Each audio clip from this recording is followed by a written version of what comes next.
नमस्कार, आदाब, सत श्री अकाल। स्वागत है आप सभी का द हिस्ट्री यूट्यूब चैनल में और मैं हूं आपका दोस्त विकास टेकरे। आज की इस वीडियो में हम बात करेंगे आज़ाद हिंद फौज कैबिनेट मिशन योजना और भारत की आज़ादी के विषय में आज हम बात करेंगे। दोस्तों, आज़ाद हिंद फौज INA इंडियन नेशनल आर्मी, इसके बारे में हम यहाँ पर बात करेंगे और हम नेताजी सुभाष चंद्र बोस जी के बारे में भी विस्तार से बात करेंगे। कलकत्ता में हॉलवेल की मूर्ति को हटाने के मुद्दे पर 1941 ईस्वी में सुभाष को सरकार में नज़रबंद कर दिया। अब 1941 ईस्वी में मौलवी का वेश धारण करके सुभाष जी पेशावर होते हुए काबुल पहुंचते हैं।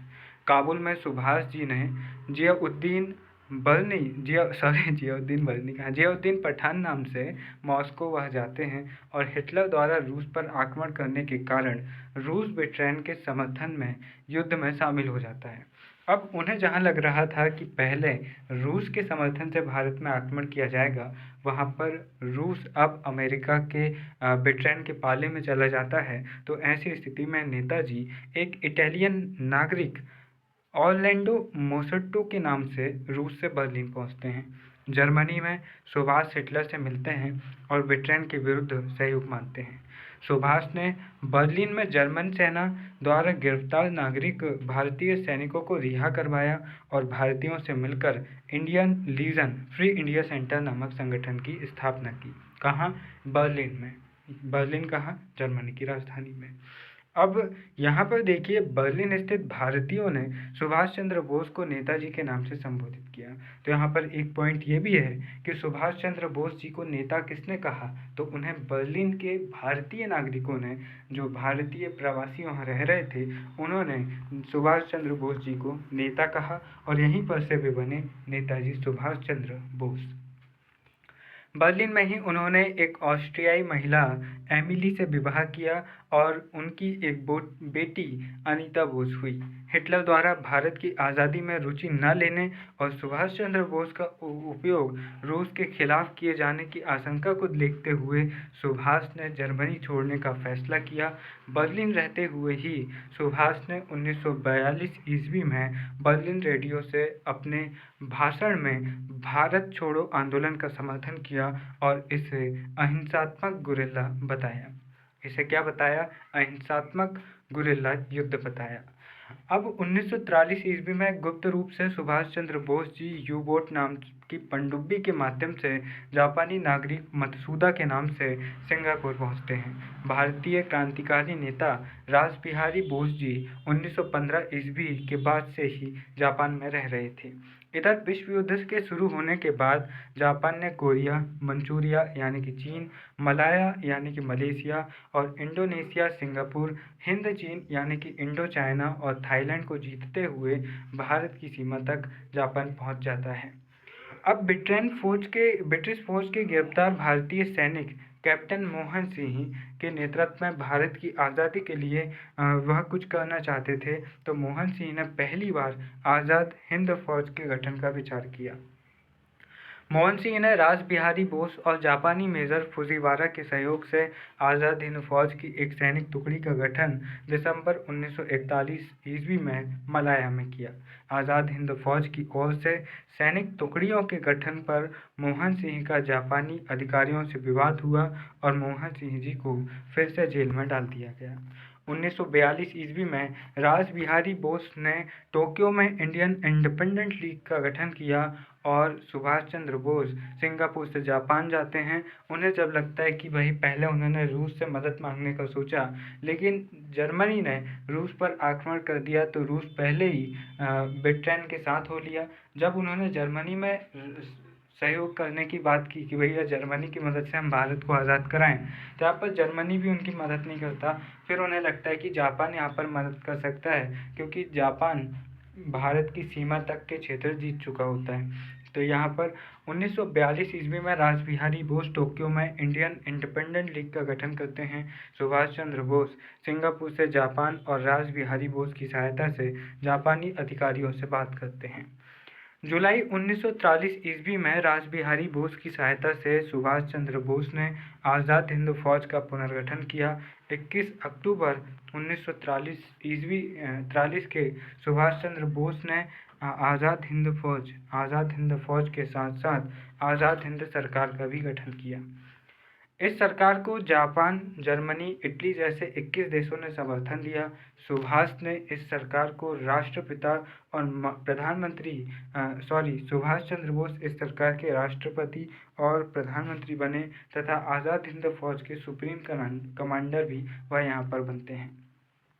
सुभाष चंद्र बोस ने आज़ाद हिंद फौज में अनेक टुकड़ियां, बटालियन बनाई, जैसे Gandhi brigade, Nehru brigade, Subhash brigade, Rani Jhansi brigade और आज़ाद ब्रिगेड। रानी झांसी ब्रिगेड की जो कैप्टन थी वह थी कैप्टन लक्ष्मी सहगल जी, इसकी प्रमुख थी। रासबिहारी बोस को आज़ाद हिंद फौज का अध्यक्ष बनाया और यह पद सम्मान देने के उद्देश्य से दिया गया था। मतलब कि थे तो वही, मतलब सब कुछ वही संभालते थे, लेकिन चूंकि रासबिहारी बोस बहुत सीनियर नेता थे और बहुत प्रभावी नेता थे और उनकी मदद से ही यहाँ पर सुभाष चंद्र बोस जी इतना कुछ कर पाए थे, तो इसलिए उन्होंने रासबिहारी बोस जी को सम्मान देने के उद्देश्य से ऐसा किया। अब 6 जुलाई 1944 ईस्वी सुभाष चंद्र बोस ने रेडियो पर एक भाषण में गांधी जी को राष्ट्रपिता के नाम से संबोधित किया और दिल्ली चलो का नारा दिया। तो पहली बार गांधी जी को राष्ट्रपिता सुभाष चंद्र बोस जी यहाँ पर संबोधित करते हैं और यहीं पर से वह अपना प्रसिद्ध नारा देते हैं कि भैया दिल्ली चलो।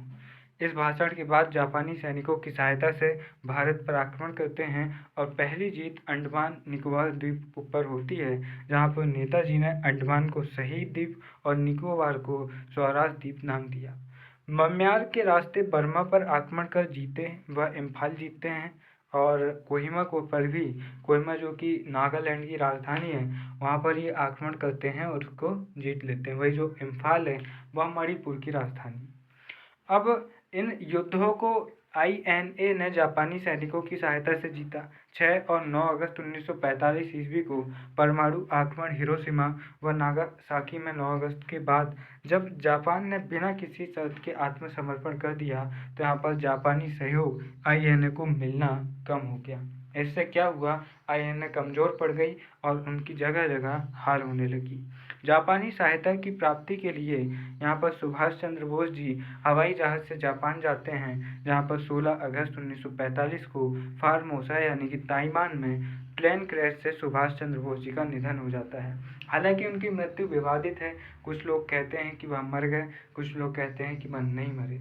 यहाँ पर एक मूवी मैं आपको कहना चाहूँगा, 2-3 मूवी ऐसी हैं जो आप सुभाष चंद्र बोस जी पर देख सकते हैं। एक तो नेताजी सुभाष चंद्र बोस करके एक मूवी है और एक मूवी है राजकुमार राव जी की, ठीक है, सुभाष चंद्र बोस जी पर बोस करके है, उस मूवी का नाम है बोस करके।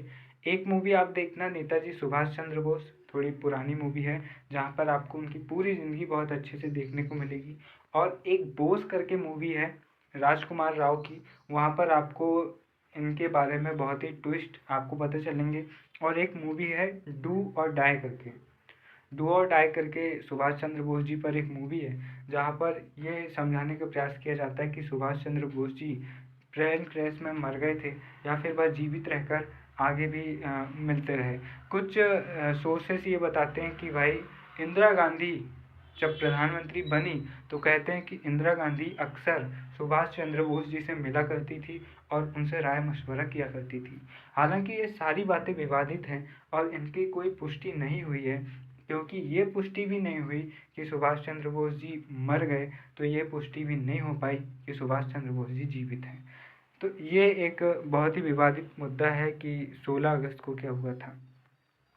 अब इसके बाद में देखिए कि गिरफ्तार आज़ाद हिंद के सैनिकों पर दिल्ली के लाल किले में खुली अदालत में ब्रिटिश सरकार ने राजद्रोह का केस चलाया और सुभाष चंद्र बोस जी के बाद जो उनके 3 कमांडर थे, प्रेम कुमार सहगल, गुरुबख्श सिंह ढिल्लों, शहनवाज हुसैन, आज़ाद हिंद फौज के सैनिकों को रिहा कराने के लिए देशव्यापी आंदोलन हुआ, जिसमें कांग्रेस व मुस्लिम लीग भी शामिल थी। कांग्रेस ने आज़ाद हिंद फौज के सैनिकों की पैरवी हेतु भूलाभाई देसाई के नेतृत्व में वकीलों की टीम बनाई, जिस टीम के हेड थे भूलाभाई देसाई और इसमें सदस्य थे जवाहरलाल नेहरू, तेज बहादुर सप्रू, आसफ अली, बख्शी टेकचंद और कैलाश नाथ काटजू। कोर्ट ने इन सैनिकों को मृत्युदंड की सजा दी, जो यहाँ पर जो उनके कमांडर हैं उन्हें, और आंदोलन यहाँ पर तेज हो जाता है। गवर्नर जनरल बेबल ने अपने विशेषाधिकार का प्रयोग कर, जब बेबल को लगा कि भाई क्रांति बहुत ज़्यादा बढ़ रही है, तो उन्होंने अपने विशेषाधिकार का प्रयोग कर मृत्युदंड से उनको माफ़ी दे दी। सिर्फ एक मुस्लिम सैनिक राशिद अली खान को 7 साल की यहाँ पर सजा हुई, बाकी किसी को यहाँ पर कुछ नहीं होता। साथ ही साथ अब हमने यहाँ पर INA और सुभाष चंद्र बोस जी की बात कर ली। अब हम यहाँ पर बात करते हैं नौसैनिक विद्रोह की। 18 से 23 फरवरी 1946 अब भारतीय नौसैनिक, जिन्हें रेटिंग्स कहते थे, उनके साथ नस्लवादी भेदभाव, खराब खाना, वेतन भत्तों में भेदभाव और आज़ाद हिंद फौज के सैनिकों की रिहाई जैसे मुद्दों पर यहाँ पर नौसैनिक विद्रोह करते हैं। साथ ही साथ एक नौसैनिक होते हैं BC दत्त जी, जो कि यहाँ पर आज़ाद हिंद फौज के समर्थन में कुछ लाइनें लिख देते हैं जहाज में। तो इनकी यहाँ पर हो जाती है भैया, अंग्रेजों भारत छोड़ो का यहाँ पर नारा लिख दिया था BC दत्त जी ने।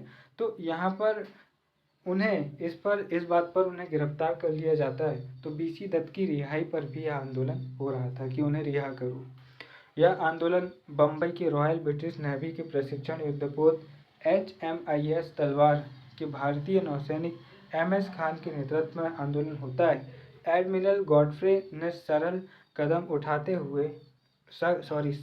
उठाते हुए निर्देश दिया और चेतावनी दिया कि भैया काम पर लौट जाओ वरना हम गोलीबारी कर देंगे। गॉडफ्रे और खान के बीच में तनाव की स्थिति देखते हुए सरदार पटेल जी और मोहम्मद अली जिन्ना यहाँ पर खान से समझौता करते हैं और शर्त रखते हैं कि भाई कांग्रेस और मुस्लिम लीग वगैरह मिलकर उनकी समस्याओं को ठीक करवाएंगे, और इस आश्वासन के साथ में यह आंदोलन समाप्त होता है। इस आंदोलन को सरदार पटेल और जिन्ना इसलिए समाप्त करवाते हैं कि भैया अगर यहाँ पर ज़्यादा कुछ ऊंच नीच हुई तो यहाँ पर गॉडफ्रे यहाँ पर गोली चलाने में पीछे नहीं हटेगा और हो सकता है कि फिर से जलियांवाला बाग जैसी कोई बड़ी बीभत्सकारी घटना यहाँ पर घटित हो जाए। ब्रिटिश नौसैनिक ने आत्मसमर्पण यहाँ पर कर दिया। नौसैनिकों ने ब्रिटिश सरकार के बजाय भारतीय जनता के सामने इन्होंने समर्पण किया। किसने? जो ब्रिटिश नौसैनिक, और ये ब्रिटिश नौसैनिक ब्रिटेन के नहीं हैं, भारतीय युवा हैं जो ब्रिटिश नौसेना में शामिल हुए थे। अब कराची, मद्रास, कलकत्ता के भारतीय नौसैनिक भी इस हड़ताल को अपना समर्थन यहाँ पर देते हैं। और फिर इसके बाद में क्या होता है, इसके बाद में यहाँ पर इनकी बात इनको समझना पड़ता है और फिर बाद में नौसैनिक विद्रोह आगे जाकर शांत होता है। तो हमने यहाँ पर कुछ महत्वपूर्ण चीज़ों को समझने का प्रयास किया, जहाँ पर हमने देखा कि किस तरह से नेताजी सुभाष चंद्र बोस